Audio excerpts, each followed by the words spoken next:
I'm Jessica Parham, and I'm the author of Baking Up a Storm. I am going to read this story with my buddy Tate, who is the main character. So I hope you guys enjoy. Baking Up a Storm by Jessica Parham, illustrated by Srimalie Bassani. Today was a day unlike any other. I whisked, scooped, and baked all day with my mother. But this wasn't your average day in the kitchen with Mom. I'll try to explain it. Just try to stay calm. Mom called me downstairs. She was ready to bake. We decided on Grandma Janet's famous cupcakes. Our ingredients were out, all placed in a row. But then, somehow, it started to snow. Mom and I looked up and the ceiling had lifted. Up in the sky, flour was being sifted. We looked in disbelief. This couldn't be right. We tasted the snow. It was flour, all right. I scooped up some flour right into my bowl, and just like that, the ceiling sealed its big hole. Mom and I looked at each other, unable to speak, and then we heard it. Was that a leak? Watch out, Mom shouted from across the way. I couldn't believe it. Milk was starting to spray. The faucet was leaking, but the water was gone. My eyes couldn't have been working. I put my glasses on. Well, it really was milk, so I scooped some up quick. The milk disappeared, but then my feet started to stick. I tried to warn Mom, but my shoes wouldn't budge. What was this goop on the floor that was turning to sludge? The milk from the faucet leaked out onto the floor, and sugar was flooding in from under the door. Mom, I yelled, what's going on? I scooped up some sugar, and then it was gone. I whisked the ingredients trying to make sense of this day. Then Mom shouted at me and tossed an umbrella my way.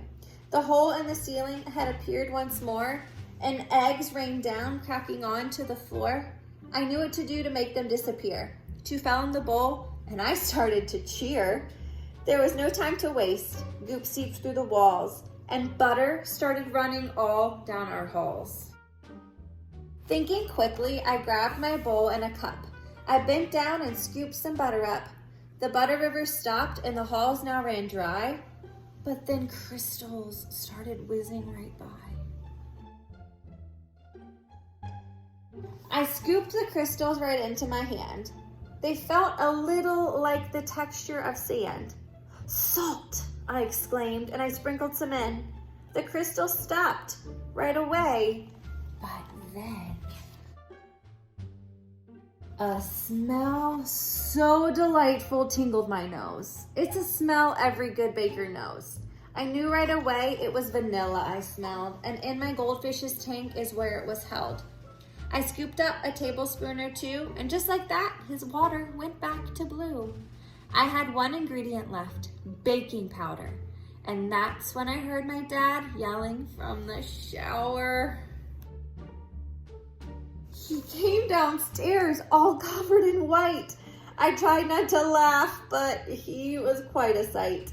So I brushed him from his shoulder into the mix, and he went upstairs. He had the shower to fix.